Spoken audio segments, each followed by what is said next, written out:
ಜಿಲ್ಲೆಯಲ್ಲಿ ಮೊದಲ ಬಾರಿಗೆ ಭಾರಿ ಡಿಸ್ಕೌಂಟ್ನೊಂದಿಗೆ ಫರ್ನಿಚರ್ ಎಕ್ಸ್ಚೇಂಜ್ ಮೇಳ ಶಿರಸಿಯ ಬ್ರೌನ್ವುಡ್ ಶೋರೂಮಿನಲ್ಲಿ ಡಿಸೆಂಬರ್ 24ರಿಂದ ಜನವರಿ 4ರವರೆಗೆ ಬ್ರೌನ್ವುಡ್ ಹೊಸಪೇಟೆ ರಸ್ತೆ ಶಿರಸಿ. ನನಗೆ ಬೆಳಗ್ಗೆ ಅನಂತಮೂರ್ತಿ ಅವರು ಫೋನ್ ಮಾಡಿದ್ದು ಕಾಯ್ದೆ ವಿಚಾರವಾಗಿ, ಅಲ್ಲೇ ಹೇಳ್ತೇನೆ ಅಂತ ಹೇಳಿದ್ದೆ.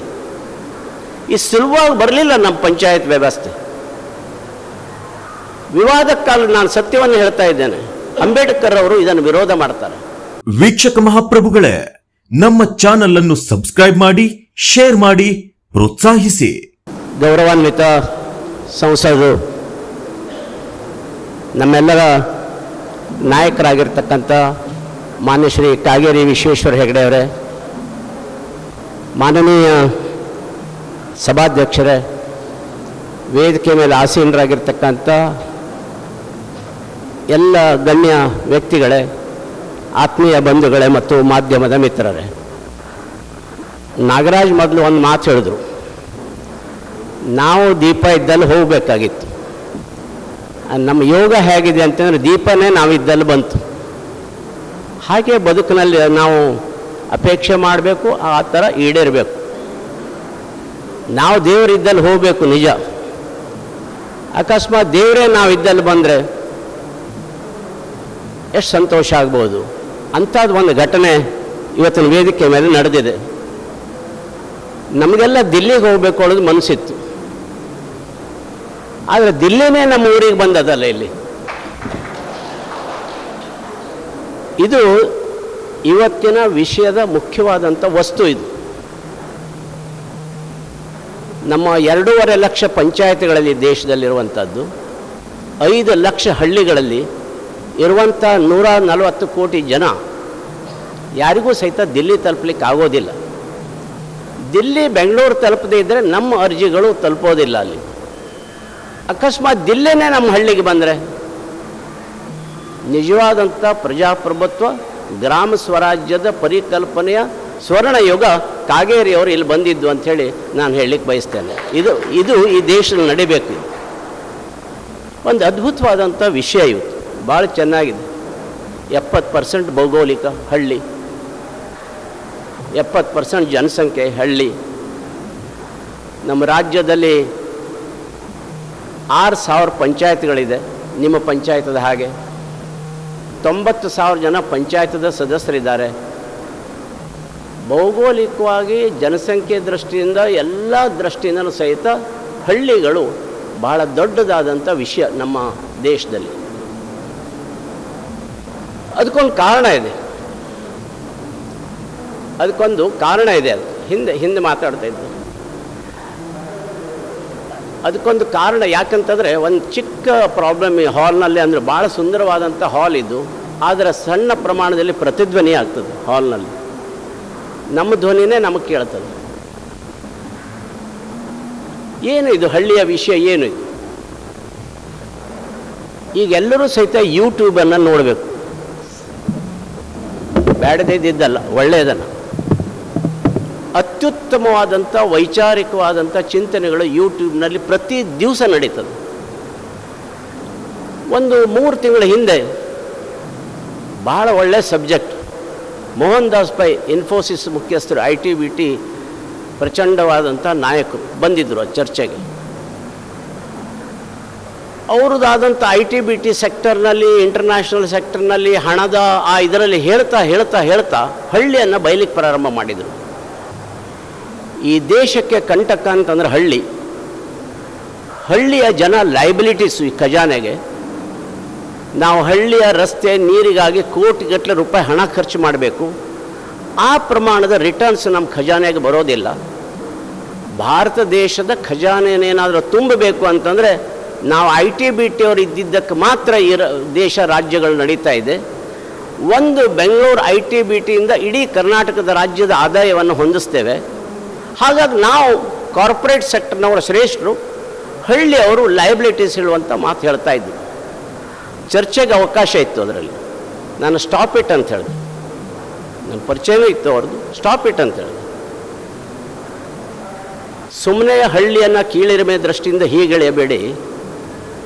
ಡಾಕ್ಟರ್ ವೈದ್ಯನಾಥನ್ ಜಗತ್ತಿನ ಶ್ರೇಷ್ಠ ಕೃಷಿ ಪಂಡಿತ, ಮಡ್ರಾಸ್ನಲ್ಲಿ ಈಗ ಸದ್ಯ ತೀರ್ಕೊಂಡ್ರು. ಅವರು ಜಗತ್ತಿಗೆ ಒಂದು ಸವಾಲು ಹಾಕ್ತಾರೆ.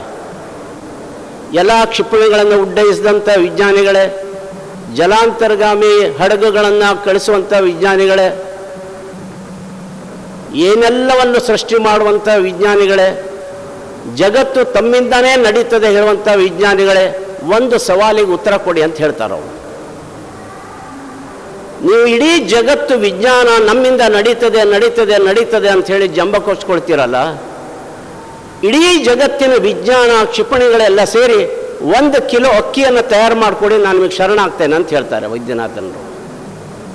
700 ಕೋಟಿ ಜಗತ್ತಿನ ಜನ, ನಮ್ಮದು 140 ಕೋಟಿ ಜನ. ಅವರೇನಾದರೂ ಮಧ್ಯಾಹ್ನದ 1 ಹೊತ್ತು ಊಟ ಮಾಡಬೇಕಾದ್ರೆ ನನ್ನ ಹಳ್ಳಿಯಲ್ಲಿ ಇರ್ತಕ್ಕಂಥ ರೈತ ಕಷ್ಟಪಟ್ಟು ಬೆಳೆದ್ರೆ ಮಾತ್ರ ನೀವು ಊಟ ಮಾಡಬೇಕು, ವಿನ ನಿಮ್ಮ ಯಾವ ಮಷೀನು ಸಹಿತ ಅಕ್ಕಿಯನ್ನು ತಯಾರು ಮಾಡೋದಿಲ್ಲ ಅಂತ ಹೇಳ್ತಾರೆ. ಸಾರಿ ಅಂತ ಹೇಳ್ತಾರೆ ಮೋಹನ್ ದಾಸ್ ಪೈ. ಇಷ್ಟು ಮಹತ್ವದ ವಿಷಯ ಇವತ್ತಿನ ನಮ್ಮ ದೇಶದ ಇಡೀ ಹಳ್ಳಿಗಳು ಕೀಳಿರಿಮೆಯಿಂದ ಕೂಡಿದಂಥ ಸಂದರ್ಭದಲ್ಲಿ 700 ಕೋಟಿ ಊಟ ಮಾಡಬೇಕಾದ್ರೆ ಅನ್ನಕ್ಕೆ ಹಳ್ಳಿ, ಹತ್ತಿಗೆ ಹಳ್ಳಿ, ನೀರಿಗೆ ಹಳ್ಳಿ, ನದಿಗೆ ಹಳ್ಳಿ, ಇಡೀ ಪ್ರಪಂಚ ಇದರ ಮೇಲೆ ಅವಲಂಬಿತವಾಗಿರಬೇಕಾದ್ರೆ ಹಳ್ಳಿಯನ್ನು ಯಾರೂ ಸಹಿತ ಹೀಗಿಳಿಯಬಾರ್ದು, ಅದಕ್ಕೆ ಅವಕಾಶ ಸಹಿತ ಕೊಡಬಾರದು. ಅಂತಹ ಒಂದು ಒಳ್ಳೆಯ ಸಬ್ಜೆಕ್ಟ್ ಮೇಲೆ ನಾವು ಇವತ್ತು ಚರ್ಚೆ ಮಾಡ್ತಾ ಇದ್ದೇವೆ. ಹೌದು, ಹಳ್ಳಿಗಳಿಂದ ಸಮಸ್ಯೆ ಆಗಿದೆ, ಜನಸಂಖ್ಯೆಯಿಂದ ಸಮಸ್ಯೆ ಆಗಿದೆ, ವಧುಗಳಿಂದ ಸಮಸ್ಯೆ ಆಗಿದೆ, ಬೆಂಗಳೂರಿಗೆ ವಲಸೆ ಹೋಗ್ತಾ ಇದ್ದಾರೆ, ಕಾಲ ಬದಲಾಗಿದೆ, ನಮ್ಮದೆಲ್ಲ ಒಂಥರದ ವಾತಾವರಣಗಳು ಬದಲಾಗಿದೆ ಹೇಳುವಂಥದ್ದು. ಹಾಗಾಗಿ ಅವರು ನಿಮ್ಮ ಟೈಮ್ ಹಾಳು ಮಾಡೋದಿಲ್ಲ. ಒಂದು ಅದ್ಭುತವಾದಂಥ ಒಂದು ಇದನ್ನು ನನ್ನ ಡಿಸೆಂಟ್ರಲೈಸ್ಡ್ ಕಮಿಟಿಯಲ್ಲಿ ಇದ್ದಾಗ ನಾನು ಬರೆದಿದ್ದೆ. ಅದು ಎಲ್ಲ ಕಡೆಗೆ ಎಪ್ರಿಸಿಯೇಷನ್ ಆಗಿತ್ತು. ನಾನು ತತ್ವನಿಷ್ಠದವರಿಗೆ ಅಭಿನಂದನೆ ಯಾಕೆ ಸಲ್ಲಿಸ್ತೇನೆ ಅಂತಂದರೆ, ಒಂದು 8 ದಿವಸದ ಹಿಂದೆ ಗದಗದಲ್ಲಿ ನ್ಯಾಷನಲ್ ಸೆಮಿನಾರ್ ನಡೀತು ಪಂಚಾಯತ್ ಆ್ಯಕ್ಟಿವಿಟೀಸ್ ಬಗ್ಗೆ. ದೇಶದ ಮಟ್ಟದ ವ್ಯಕ್ತಿಗಳೆಲ್ಲ ಬಂದಿದ್ದರು. ಅಲ್ಲಿ ನಾನು ಹೇಳಿದೆ, ಒಂದು ತತ್ವನಿಷ್ಠ ಹೇಳುವಂಥ ಒಂದು ಗ್ರಾಮೀಣ ಪತ್ರಿಕೆ ಒಂದು ಪಂಚಾಯತ್ಗಳ ಅವಲೋಕನೆ ಮಾಡುವಂಥದ್ದು ಒಂದು ಯೋಜನೆ ಹಾಕ್ಕೊಂಡಿದೆ ಅಂಥೇಳಿ ಅಪ್ರಿಸಿಯೇಟ್ ಮಾಡಿದರು. ಅಷ್ಟೇ ಅಲ್ಲ, ಇದರ ವರದಿಗಳನ್ನೆಲ್ಲ ನಮಗೆ ಕಳಿಸಿ ನಾವು ನ್ಯಾಷನಲ್ ಲೆವೆಲ್ನಲ್ಲಿ ಈ ತತ್ವನಿಷ್ಠವನ್ನು ಇಟ್ಟುಕೊಂಡು ಚರ್ಚೆ ಮಾಡ್ತೇವೆ ಹೇಳುವಂಥ ಮಾತನ್ನು ಹೇಳಿದರು. ಅಷ್ಟು ಒಳ್ಳೆಯ ಸಬ್ಜೆಕ್ಟ್ ಅಂತೇಳಿ ಅದಕ್ಕೊಂದು ಸುಂದರವಾದಂಥ ಒಂದು ಕಲ್ಪನೆ ಇದೆ. ನೋಡಿ ಎಷ್ಟು ಒಳ್ಳೆಯ ಒಂದು ದೃಷ್ಟಾಂತವನ್ನು ನಾನು ಬರೆದಿದ್ದೆ ಅಂತ. ಬರೀ ವೆಂಕಟೇಶ್ ನಾಯ್ಕರ, ನಮ್ಮೂರು ನಮಗೆ ಎಷ್ಟು ಗೊತ್ತು? ಈ ಪ್ರಶ್ನೆ ಓದಿದ ಕೂಡಲೇ ಆಶ್ಚರ್ಯವಾಗುತ್ತದೆ. ನಮ್ಮೂರು ನಮಗೆ ಗೊತ್ತಿಲ್ಲದೆ ಬೇರೆಯವರಿಗೆ ಹೇಗೆ ಗೊತ್ತು? ಇದೇನು ವಿಚಿತ್ರ ಪ್ರಶ್ನೆ ಅನ್ನಿಸಲೂಬಹುದು. ಹೌದು, ಪ್ರಶ್ನೆ ವಿಚಿತ್ರವಾದರೂ ಹೌದು. ನೆನಪು ಮಾಡಿಕೊಳ್ಳಿ ಗೆಳೆಯರೆ, 40-50 ವರ್ಷಗಳ ಹಿಂದೆ ನಮ್ಮೂರೇ ನಮಗೆ ಪ್ರಪಂಚ ಆಗಿತ್ತು. ಅಲ್ಲಿ ನಾವು ಆಡಿ ಹಾಡಿ ನಲಿತಾ ಇದ್ವಿ, ಹಬ್ಬ ಜಾತ್ರೆಗಳಲ್ಲಿ ಭಾಗಿಯಾಗ್ತಾ ಇದ್ವಿ, ಹಳ್ಳ ಕೆರೆ ಕಟ್ಟೆಗಳಲ್ಲಿ ಈಜಾಡ್ತಾ ಇದ್ವಿ. ನಮ್ಮ ಮನೆ ಹೆಣ್ಣು ಮಕ್ಕಳು ಬಟ್ಟೆ ಬರೆಗಳನ್ನು ಅಲ್ಲಿ ತೊಳಿತಾ ಇದ್ರು. ನಾವು ಹಸು ಕರುಗಳಿಗೆ ನೀರನ್ನು ಉಣಿಸ್ತಾ ಇದ್ವಿ. ಊರ ಆಸುಪಾಸಿನ ಬಗೆಬಗೆಯ ಮರದ ಗಿಡಗಳಿದ್ದವು. ನಮ್ಮೂರಿನ ಹೆಸರನ್ನು ಗುರುತಿಸುವುದು ವಿಶೇಷ ಆಗಿತ್ತು. ನಮ್ಮೂರಿನ ಕೋಲಾಟದ ಹೆಸರಿನಿಂದ ಹಿಡಿದು ಯಕ್ಷಗಾನ ಇನ್ನಿತರ ಗ್ರಾಮೀಣ ಕಲೆಗಳಿಂದ ನಮ್ಮೂರನ್ನು ಗುರುತಿಸ್ತಾ ಇದ್ದರು. ಈಗ ಕಾಲ ಬದಲಾಗಿದೆ, ನಾವು ಬದಲಾಗುತ್ತಿದ್ದೇವೆ. ನಮ್ಮ ಊರು ಕೇರಿಗಳು ಬರಿದಾಗುತ್ತಿದೆ. ಹೀಗಾಗಿ ಎಷ್ಟೋ ನಮಗೆ ತಿಳಿಯದಂತೆ ಕೆರೆ ಕಟ್ಟೆಗಳು ಮುಚ್ಚಿ ಹೋಗ್ತಾ ಇದೆ. ನಮ್ಮ ಊರಿನ ಮರ ಗಿಡಗಳನ್ನು ಯಾರೋ ಕಡಿದು ಹಾಕ್ತಾ ಇದ್ದಾರೆ. ಕಲಾವಿದರೆಲ್ಲ ಕಾಲವಾಗ್ತಾ ಇದ್ದಾರೆ. ಇಲ್ಲೇ ನಮ್ಮ ಊರು ಅಥವಾ ಊರು ಬಿಟ್ಟು ನಗರ ಸೇರಿರ್ತಾರೆ. ಉದಯೋನ್ಮುಖ ಕಲಾವಿದರು ನಮ್ಮ ಮಧ್ಯದಲ್ಲಿದ್ದಾರೆ. ಎಲೆಯ ಕಾಯಿಯಂತೆ ಅವರು ನಮ್ಮ ಜೊತೆ ಇರಬಹುದು. ಆದರೆ ಇಂದು ಇವೆಲ್ಲವುಗಳ ಜೊತೆ ಸಾಗಬೇಕಾಗಿದೆ. ಊರಲ್ಲಿ ಕಣ್ಮರೆಯಾಗುವುದನ್ನು ಮತ್ತೆ ಸೃಷ್ಟಿಸಬೇಕಾಗಿದೆ. ನಮ್ಮೂರು ಮತ್ತೆ ಕಾಲ ಅದೇ ಹೊಸ ರೂಪ ತಳೆಯಬೇಕಾಗಿದೆ. ಇದಕ್ಕಾಗಿ ನಾವೆಲ್ಲರೂ ಪಾಲ್ಗೊಳ್ಳಬೇಕು. ನಮ್ಮೂರಿನಲ್ಲಿ ಏನಿದೆ ಏನಿಲ್ಲ, ಎಂಥ ಪ್ರತಿಭೆಗಳಿದ್ದಾರೆ, ಅವರೆಲ್ಲಿದ್ದಾರೆ, ಅವರನ್ನು ಗುರುತಿಸುವುದು ಹೇಗೆ, ಇದಕ್ಕೆಲ್ಲ ದಾರಿ ಮಾಡುವುದೇ ಒಂದು ಹಳ್ಳಿಯ ಬಗ್ಗೆ ಇರತಕ್ಕಂಥ ಒಂದು ಚರ್ಚೆ. ಒಮ್ಮೆ ಹೀಗೆ ಕಣ್ಣು ಹಾಯಿಸೋಣ. ನಾವು ವಿವರವಾಗಿ ಹೇಳೋದಿಲ್ಲ, ಯಾಕಂದರೆ ಕಾಗೇರಿಯವರ 1 ಮಿನಿಟ್ನ ವೇಳೆಯ ಅಮೂಲ್ಯತೆ ನನಗೆ ಗೊತ್ತಿದೆ.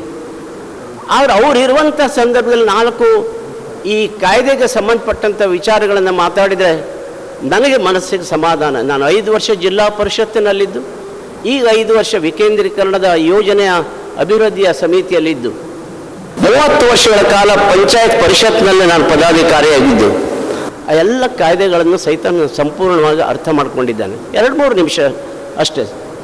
ನನಗೆ ಬೆಳಗ್ಗೆ ಅನಂತ ಮೂರ್ತಿಯವರು ಫೋನ್ ಮಾಡಿದ್ದು ಕಾಯ್ದೆ ವಿಚಾರವಾಗಿ, ಅಲ್ಲೇ ಹೇಳ್ತೇನೆ ಅಂತ ಹೇಳಿದ್ದೆ. ಈ ಸುಲಭವಾಗಿ ಬರಲಿಲ್ಲ ನಮ್ಮ ಪಂಚಾಯತ್ ವ್ಯವಸ್ಥೆ. ವಿವಾದ ಕಾಲ ನಾನು ಸತ್ಯವನ್ನು ಹೇಳ್ತಾ ಇದ್ದೇನೆ. ಅಂಬೇಡ್ಕರ್ ಅವರು ಇದನ್ನು ವಿರೋಧ ಮಾಡ್ತಾರೆ. ಕಾನ್ಸ್ಟಿಟ್ಯೂಷನ್ನ ರಚನೆ ಆಗ್ತದೆ, ಗಾಂಧೀಜಿಯವರು ಅದನ್ನು ನೋಡ್ತಾರೆ, ಪಂಚಾಯತ್ ವ್ಯವಸ್ಥೆಯ ಸಬ್ಜೆಕ್ಟೇ ಇಲ್ಲ ಹೇಳ್ತಾರೆ ಅಂಬೇಡ್ಕರ್ ಅವರು. ಯಾಕೆ ಅಂತಂದ್ರೆ ನೋ ಐ ಹೇಟ್ ವಿಲೇಜಸ್.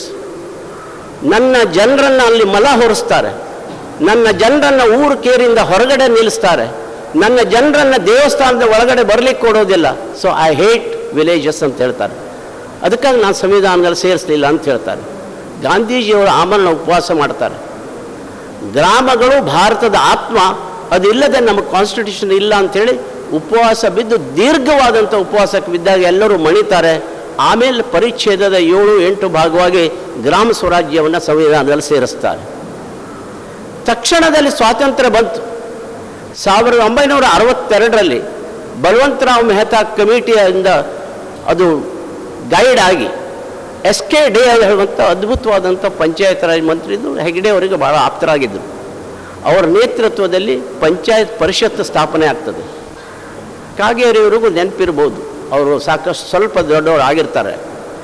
ಇಡೀ ದೇಶದಲ್ಲಿ ಮೊಟ್ಟ ಮೊದಲನೇ ಬಾರಿಗೆ ಡಿಸ್ಟ್ರಿಕ್ಟ್ ಲೋಕಲ್ ಬೋರ್ಡ್ ಆಡಳಿತ ಬರ್ತದೆ. ತಾಲೂಕಾ ಬೋರ್ಡ್ ಅಂತ ಹೇಳಿರ್ತದೆ. ಪಂಚಾಯತ್ 3 ಸ್ಟೆಪ್ಗಳಿರ್ತದೆ. ಡಿಸ್ಟ್ರಿಕ್ಟ್ ಲೋಕಲ್ ಬೋರ್ಡ್ ಎಷ್ಟು ಬ್ರಿಟಿಷ್ ಹೋದ ನಂತರ ಎಷ್ಟು ಸ್ಟ್ರಾಂಗ್ ಇತ್ತು ಅಂದರೆ LR ಗ್ರ್ಯಾಂಟ್ಸು, ಫಾರೆಸ್ಟ್ ಗ್ರ್ಯಾಂಟ್ಸು ಎಲ್ಲ ನೇರವಾಗಿ ಬರ್ತಿತ್ತು. ಡಿಸ್ಟ್ರಿಕ್ಟ್ ಲೋಕಲ್ ಬೋರ್ಡ್ ಅಧ್ಯಕ್ಷ ಮಂತ್ರಿ ಸ್ಥಾನದಲ್ಲಿದ್ದ, ಬೆಂಗಳೂರಿಗೆ ಹೋಗಬೇಕಾಗಿರಲಿಲ್ಲ, ನೇರವಾಗಿ ಸ್ಯಾಂಕ್ಷನಿಂಗ್ ಅಥಾರಿಟಿ ಇತ್ತು. ಆದರೆ ಅದು ವೀಕ್ ಆಗೋಯ್ತು. ಆ ರಾಜಕೀಯದ ಪ್ರಭಾವದ ಒಳಗಡೆ ಡಿಸ್ಟ್ರಿಕ್ಟ್ ಲೋಕಲ್ ಬೋರ್ಡ್ ನಿಲ್ಲಿಲ್ಲ, ತಾಲೂಕಾ ಬೋರ್ಡ್ಗಳೆಲ್ಲ ವೀಕ್ ಆಗೋಯ್ತು. ಇಡೀ ಪಂಚಾಯತ್ ವ್ಯವಸ್ಥೆ 10 ವರ್ಷ ಚುನಾವಣೆಗಳ ಇಲ್ಲದೆ ಬಳಲ್ತು. ಕರ್ನಾಟಕ ಅದು ಬೇರೆ ಕಡೆಗಂತೂ ಮತ್ತೂ ಹೆಚ್ಚು. ಅದನ್ನು ಹೆಗ್ಡೆ ಅವರು ನೋಡ್ತಾರೆ. ನಜೀರ್ ಸಾಬ್ರು ಕಲ್ಕತ್ತಾಕ್ಕೆ ಕಳಿಸ್ತಾರೆ. The best governance panchayat Raj ಇದ್ದಂಥ ಕೇರಳಕ್ಕೆ ಕಳಿಸ್ತಾರೆ. ಎಲ್ಲ ಕಡೆಗೆ ಕಳಿಸಿ ದೊಡ್ಡ ಸ್ಟಡಿ ಆಗ್ತದೆ, ಇವ್ಯಾಲ್ಯೂಷನ್ ಆಗ್ತದೆ. ಅದು ಜಾಗತಿಕ ಮಟ್ಟದ ಇವ್ಯಾಲ್ಯೂಷನ್ ಅಂತ ಹೆಸರು ಪಡೀತದೆ. ಆವಾಗ 1983 ಆ್ಯಕ್ಟ್ ರಚನೆ ಆಗ್ತದೆ. 1987 ಡಿಸೆಂಬರ್ದಲ್ಲಿ ಆಚರಣೆಗೆ ಬರ್ತದೆ. ಅದೇ ಜಿಲ್ಲಾ ಪರಿಷತ್ತು ಮತ್ತು ಮಂಡಳ ಪಂಚಾಯತ್ ಕಾಯ್ದೆ ಅಂತ ಆಗ್ತದೆ. ಮಂಡಳ ಪಂಚಾಯತ್ ಜಿಲ್ಲಾ ಪರಿಷತ್ ಕಾಯ್ದೆ ಪ್ರಿಯಾಂಬಲ್ನ ಮೊದಲನೇ ವಾಕ್ಯ ಏನಿದೆ ಅಂತಂದರೆ, ಇದು ಸ್ವಾಯತ್ತವಾದ ಸರ್ಕಾರ ಅಂತ ಹೇಳಿ ಬರೆದಿದ್ದಾರೆ ಆ ಕಾಯ್ದೆಯಲ್ಲಿ. ನಮಗೆ ಸ್ವಾಯತ್ತತೆ ಇತ್ತು ಪರಿಪೂರ್ಣವಾಗಿ, ಜಿಲ್ಲಾ ಸರ್ಕಾರಗಳಾಗಿದ್ವಿ ನಾವು. ಪ್ರಿಯಾಂಬಲ್ನ ಮೊಟ್ಟ ಮೊದಲೇ ಕಾಯ್ದೆಯ ವಾಕ್ಯ ಏನಿತ್ತು ಅಂತಂದರೆ, ಆ ಮಂಡಳಿಯವರು ಅಧಿಕಾರಕ್ಕೆ ಬಂದವರು ಒಂದು ನಿರ್ಣಯವನ್ನು ಮಾಡಿದರೆ, ಒಂದು ಠರಾವನ್ನು ಪಾಸ್ ಮಾಡಿದರೆ, ಆ ಕಾರ್ಯದರ್ಶಿಯನ್ನು ಅದನ್ನು ಆಚರಣೆಗೆ ತರತಕ್ಕದ್ದು ಅಂತಿತ್ತು. ಇಟ್ ಶೆಲ್ ಅಂತ ಹೇಳ್ತು. ಒಂದು ನಿಜವಾದಂಥ ವಿಕೇಂದ್ರೀಕರಣದ ಸರ್ಕಾರ ನೋಡಿದ್ವಿ. 26 ಇಲಾಖೆಗಳಿಗೆ ಸರ್ವ ಸ್ವಾತಂತ್ರ್ಯವನ್ನು ಕೊಟ್ಟರು. ಭಾಳ ದೊಡ್ಡದು ಅಂತಂದರೆ ಫಸ್ಟ್ ಟೈಮ್ ಇನ್ ಇಂಡಿಯಾ ಪ್ಲ್ಯಾನಿಂಗನ್ನು ಕೊಟ್ಟರು. NV ಹೆಗ್ಡೆ ಅವರು ಇಲ್ಲೇ ಇದ್ದಾರೆ ಮೆಂಬರ್ ಆಗಿ. ಆ್ಯಕ್ಷನ್ ಪ್ಲ್ಯಾನ್ ನಾವೇ ಮಾಡ್ತಾ ಇದ್ವಿ. ನಮಗೇನು ಬೇಕು ನಾವು 10% ರೀಅಪ್ರೋಪ್ರಿಯೇಷನ್ದಲ್ಲಿ ಕೊನೆಗೆ ಮಾರ್ಚ್ ಎಂಡಿಗೆ ಇದ್ದಂಥ ಹಣವನ್ನು ನಾವು ವರ್ಗಾವಣೆ ಮಾಡ್ಕೊಳ್ತಾ ಇದ್ವಿ. ಇಂತಹ ಒಂದು ಜೀವಂತವಾದಂಥ ಸರ್ಕಾರ ನೋಡಿದ್ವಿ ನಾವು, ಪಂಚಾಯತ್ ಸರ್ಕಾರ, ಮಂಡಳ ಪಂಚಾಯತ್ ಮೂಲಕವಾಗಿ. ಜಿಲ್ಲಾ ಪರಿಷತ್ತು ಒಬ್ಬ MLAಕ್ಕಿಂತನೂ ಪವರ್ಫುಲ್ ಇತ್ತು. ದೇಶಪಾಂಡೆ ಅವರಿಗೆ ಒಂದು ಬೋರ್ವೆಲ್ ಬೇಕು ಅಂತಂದರೆ ಜಿಲ್ಲಾ ಪರಿಷತ್ ಮಂಜೂರು ಮಾಡಬೇಕಾಗಿತ್ತು. ಅಂಥ ಒಂದು ಕಾಲ ಇತ್ತು ಗೆಳೆಯರಿ. ಅದು ಸುವರ್ಣ ಕಾಲ ಪಂಚಾಯತ್ ವ್ಯವಸ್ಥೆಯ ಮೂಲಕವಾಗಿ. ಆದರೆ 93ದಲ್ಲಿ ಯಾರು ಬಂದರೂ ಆ ವಿಷಯ ಬೇಡ, ಈಗ ಹೊಸ ಕಾಯ್ದೆಯನ್ನು ತರ್ತಾರೆ. ಅಲ್ಲಿ ಕಂಪ್ಲೀಟ್ ಡೈಲ್ಯೂಟ್ ಆಗಿ ಹೋಗ್ತದೆ. ಪುನಃ ಎಲ್ಲ ಅಧಿಕಾರಿಗಳಿಗೆ ಹೋಗ್ತದೆ. ಆ ಮೊದಲೇ ವಾಕ್ಯವನ್ನು ತೆಗೆದು ಅದರಲ್ಲಿ ಏನು ಬರೀತಾರೆ ಅಂತಂದರೆ, ಈ ಆಡಳಿತ ಮಂಡಳಿಯವರು ನಿರ್ಣಯಿಸಿದಂಥ ಠರಾವು ಸೆಕ್ರೆಟರಿಯು ಅದು ಕಾಯ್ದೆಗೆ ವಿರುದ್ಧವಾಗಿ ಇದೆ ಅಂತ ಕಂಡು ಬಂದಲ್ಲಿ ಅದನ್ನು ಆಚರಣೆಗೆ ತರದೇ ಇರಬಹುದು ಅನ್ನೋದನ್ನು ದಾಖಲೆ ಮಾಡ್ತಾರೆ. ಅದನ್ನು ಮೇಲಾಧಿಕಾರಿಗಳಿಗೆ ಅಲ್ಲಿ ಹೋಯ್ತು. ಪಂಚಾಯತ್ ವ್ಯವಸ್ಥೆಗಳು ಸತ್ತೋಯ್ತು. ಎಲ್ಲ ಅಧಿಕಾರಿಗಳು ಇವರಿಗೆ ತಲೆ ಇಲ್ಲ, ಇವರು ಅನ್ಎಜುಕೇಟೆಡು, ಇವರು ಮಾಡಿದ್ದು ಠರಾವ್ ಕಾಯ್ದೆಬದ್ಧವಾಗಿಲ್ಲ ಅಂತ ಹೇಳಿದರು. ನಮ್ಮೆಲ್ಲ ಫೈಲ್ಗಳನ್ನು ಎತ್ತಿ ಬೆಂಗಳೂರಿಗೆ ಕಳಿಸಿದರು. ಅಲ್ಲಿ ಪಂಚಾಯತ್ ವ್ಯವಸ್ಥೆಗಳು ಸತ್ತೋಯ್ತು. ಆದರೂ ಒಂದು ಒಳ್ಳೆಯ ಕೆಲಸ ಮಾಡ್ತಾರೆ ಅವಾಗ ಗೋರ್ಪಡೆ ಮತ್ತು ಮೊಯ್ಲಿಯವ್ರ ಕಲ್ಲಲ್ಲಿ. ಎಲ್ಲ ಜನಸಾಮಾನ್ಯರಿಗೆ ವೆರಿ ವೆರಿ ಕಾಮನ್ ಪೀಪಲ್ಗಳಿಗೆ ಫಸ್ಟ್ ಟೈಮ್ ರಿಸರ್ವೇಷನ್ ಅಂತ ತರ್ತಾರೆ. ಚಿಕ್ಕ ಚಿಕ್ಕ ಜಾತಿಯವರಿಗೆಲ್ಲ ಅಧಿಕಾರ ಕೊಡುವಂಥದ್ದು. ಹಾಗಾಗಿ 2 ಪರ್ವಗಳಾಯಿತು. ಒಂದು ಅಧಿಕಾರದ ವಿಕೇಂದ್ರೀಕರಣದ ಕಾಲ 83 ಮತ್ತು 93ರಲ್ಲಿ ಸಾಮಾಜಿಕ ವಿಕೇಂದ್ರೀಕರಣದ ಕಾಲ ಹೇಳುವಂಥದ್ದು 2 ಪರ್ವಗಳನ್ನು ದಾಟ್ತವೆ. ಆದರೆ ಅಲ್ಲಿಯೂ ಸಹಿತ ಅಧಿಕಾರದ ಹಸ್ತಾಂತರ ಮತ್ತು ವಾಪಸ್ ಜನರಿಗೆ ಬಂದಿರೋದಿಲ್ಲ. ಆಮೇಲೆ ಎಚ್ ಕೆ ಪಾಟೀಲ್ರ ಕಾಲದಲ್ಲಿ ಗ್ರಾಮ್ ಸ್ವರಾಜ್ ಅಮೆಂಡೆಡ್ ಆ್ಯಕ್ಟ್ 1916ನೇ ಇಸ್ವಿಯ ಒಂದು ಕಾಯ್ದೆಯನ್ನು ತರ್ತಾರೆ. ಪುನಃ ಹಳೆಯ ಅಧಿಕಾರಗಳನ್ನು ವಾಪಸ್ ಕೊಡಲಿಕ್ಕೆ ಪ್ರಯತ್ನವನ್ನು ಮಾಡ್ತಾರೆ. ಈ ಥರ 3 ಹಂತದ ಪರ್ವಗಳನ್ನು ದಾಟಿ ಬರ್ತದೆ ಕರ್ನಾಟಕ. ಒಂದು ಅಧಿಕಾರದ ವಿಕೇಂದ್ರೀಕರಣದ ಕಾಲ, ಒಂದು ಜಾತೀಯತೆಯನ್ನು ಕೆಳಮ ಹಂತದವರಿಗೆ ಕೊಡುವಂಥದ್ದು ಒಂದು ಕಾಲ, 3ನೇದು ಪ್ಲ್ಯಾನಿಂಗ್ ಯೋಜನೆಯ ವಿಕೇಂದ್ರೀಕರಣದ ಕಾಲ. ಈ ಥರ 3 ವ್ಯವಸ್ಥೆಗಳನ್ನು ದಾಟಿ ನಾವು ಬರ್ತೇವೆ. ಹಾಗಿದ್ರೂ ಸಹಿತ ಯಾಕೆ, ಎಲ್ಲಿ ದೋಷ ಎಲ್ಲಿದೆ? ಇವತ್ತು ಕಾಗೇರಿ ಅಂತವರು ನಮಗೆಲ್ಲ ಸಹಾಯ ಮಾಡಬೇಕು. ದೊಡ್ಡದಾದಂಥ ಒಂದು ಡಿಫೆಕ್ಟ್ ಏನಿದೆ ಅಂದರೆ, ನಮ್ಮ ಹಳ್ಳಿಗಳು ಈ ಥರ ಸ್ವಾಭಿಮಾನವನ್ನು ಇಟ್ಕೊಳ್ಳಿಕ್ಕೆ ಆಗದೇ ಇರಲಿಕ್ಕೆ ಕರ್ನಾಟಕ ರಾಜ್ಯದ ಆಯವ್ಯಯದ 83% ಹಣ ಸ್ಟೇಟ್ ಸೆಕ್ಟರಿಗೆ ಹೋಗ್ತದೆ, ರಾಜ್ಯ ವಲಯಕ್ಕೆ. ಕೇವಲ 17% ಮಾತ್ರ ಪಂಚಾಯತ್ಗಳಿಗೆ ಬರ್ತದೆ. 2,40,000 ಕೋಟಿ ಬಜೆಟ್ ಇದ್ದರೆ 40,000 ಕೋಟಿ ಹಳ್ಳಿಗಳಿಗೆ ಬರ್ತದೆ. ಅದು ಪೂರ್ಣ ವೇತನಕ್ಕೆ ಪಗಾರಿಗೆ ಹೋಗ್ತದೆ. ಉಳಿದಿದ್ದೆಲ್ಲ ಹಣ ಸ್ಟೇಟ್ ಸೆಕ್ಟರ್ನಲ್ಲಿ ಉಳಿತದೆ. ಪಂಚಾಯತ್ ಅಧ್ಯಕ್ಷರೆಲ್ಲ ನಾಮಕೆ ವಾಸ್ತ ಉಳಿತಾರೆ. ಅವರಿಗೆ ಯಾವ ಇಲಾಖೆಯ ಸ್ವಾತಂತ್ರ್ಯಗಳು ಸಿಗೋದಿಲ್ಲ. ಅದಕ್ಕಾಗಿ ಬಹಳ ದೊಡ್ಡ ಬದಲಾವಣೆಗಳಾಗ್ತಾ ಇದೆ, ಡ್ಯುಯಲಿಷನ್ ಆಗ್ತಾ ಇದೆ. ಅಧಿಕಾರದ ವಿಕೇಂದ್ರೀಕರಣದಲ್ಲಿ ಆ 83% ಸಹಿತ ಸ್ಟೇಟ್ ಸೆಕ್ಟರ್ ಹಳ್ಳಿಗಳಿಗೆ ಬರಬೇಕು ಹೇಳುವಂಥದ್ದು ನಡೀತಾ ಇದೆ. ಅದು ಕೆಲವು ಮಟ್ಟಿಗೆ ಯಶಸ್ವಿನೂ ಸಹಿತ ಆಗಿದೆ. ಈಗ ನಮಗೆ ಹಳ್ಳಿಗಳಿಗೆ ನಮಗೆ ಬೇಕಾದಂಥ ಕೆಲಸಗಳನ್ನು ನಾವು ಮಾಡಿಕೊಳ್ಳೋದು, ನಮಗೆ ಬೇಕಾದಂಥ ಹಣವನ್ನು ನಮಗೆ ಬೇಕಾದ ವಿನಿಯೋಗಿಸೋದು. ಎಲ್ಲಿವರೆಗೆ ಅದು ಬರೋದಿಲ್ವೋ ಅಲ್ಲಿವರೆಗೆ ಪಂಚಾಯತ್ ಅಥವಾ ಹಳ್ಳಿಗಳಿಗೆ ಯಾವುದೇ ಬೆಲೆಗಳು ಇರೋದಿಲ್ಲ. ಅದೆಲ್ಲವೂ ಸಹಿತ ಕೇರಳ ರಾಜ್ಯದಲ್ಲಿದೆ. ಅದಕ್ಕೆ ಗ್ರಾಮ ಪಂಚಾಯತ್ಗಳು ಗ್ರಾಮ ಸರ್ಕಾರಗಳಾಗಬೇಕು. ಗ್ರಾಮ ಸರ್ಕಾರಗಳು ಹೇಗಾಗಬೇಕು ಅಂತಂದರೆ, ಅದು ಬೆಂಗಳೂರು, ಡಿಲ್ಲಿನೋ, ಸಿರ್ಸಿನೋ ಇಲ್ಲಿ ಆಗಬೇಕಂತ ಕೆಲಸಗಳು ನನ್ನ ಪಂಚಾಯತ್ನಲ್ಲಿ ಆಗಬೇಕು. ಪಂಚಾಯತಕ್ಕೆ ಅಧಿಕಾರಿಗಳ ವರ್ಗೀಕರಣ ಆಗಬೇಕು.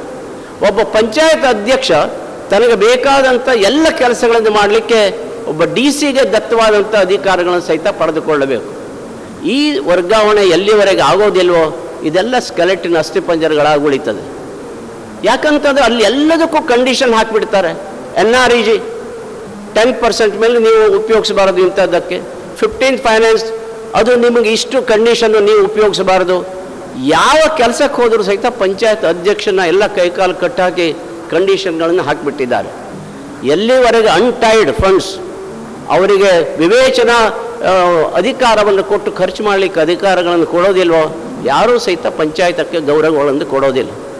ಆ ಅಧಿಕಾರ ದತ್ತವಾಗಿ ಪಂಚಾಯತ್ಗಳಿಗೆ ತನ್ನ ಕ್ಷೇತ್ರದ ಅಭಿವೃದ್ಧಿಯನ್ನು ಮಾಡಿಕೊಳ್ಳಿಕ್ಕೆ ಅವನಿಗೆ ಸ್ವಾತಂತ್ರ್ಯವನ್ನು ಕೊಡಬೇಕು. ಅದಕ್ಕೆ ಫಂಡ್ಸ್, ಫಂಕ್ಷನ್ಸ್, ಫಂಕ್ಷನರೀಸ್ 3 ಕೊಡಬೇಕು. ಹಣದ ಜೊತೆಗೆ ಅಧಿಕಾರ ಮತ್ತು ಇವುಗಳನ್ನು ಕೊಟ್ಟಾಗ ಪಂಚಾಯತ್ಗಳಿಗೆ ಬೆಲೆ ಬರ್ತದೆ. ಒಂದು ಕರೋನಾ ನಾವು ಪಾಠ ಕಲಿಸಿತ್ತು, ಎಲ್ಲ ಜನರನ್ನು ಹಳ್ಳಿಗೆ ಕರ್ಕೊಂಡು ಬಂದಿತ್ತು. ಕಾಲ ಬದಲಾಗಬೇಕು ಕೇಳ್ಯಾರೆ. ನಮ್ಮ ಸಿರ್ಸಿಯಲ್ಲಿ ಆಗುವಂಥ ಡೆವಲಪ್ಮೆಂಟ್ಸು, ಇಂಡಸ್ಟ್ರೀಸು ಇದೆಲ್ಲ ನನ್ನ ಹಳ್ಳಿಯಲ್ಲಿ ಆಗಬೇಕು. ಒಂದು ರಿಸಾರ್ಟ್ ಮಾಡಬೇಕಾದ್ರೆ ಗ್ರಾಮ ಪಂಚಾಯತ್ ಅಧ್ಯಕ್ಷ ಪರ್ಮಿಷನ್ ಕೊಡಬೇಕು.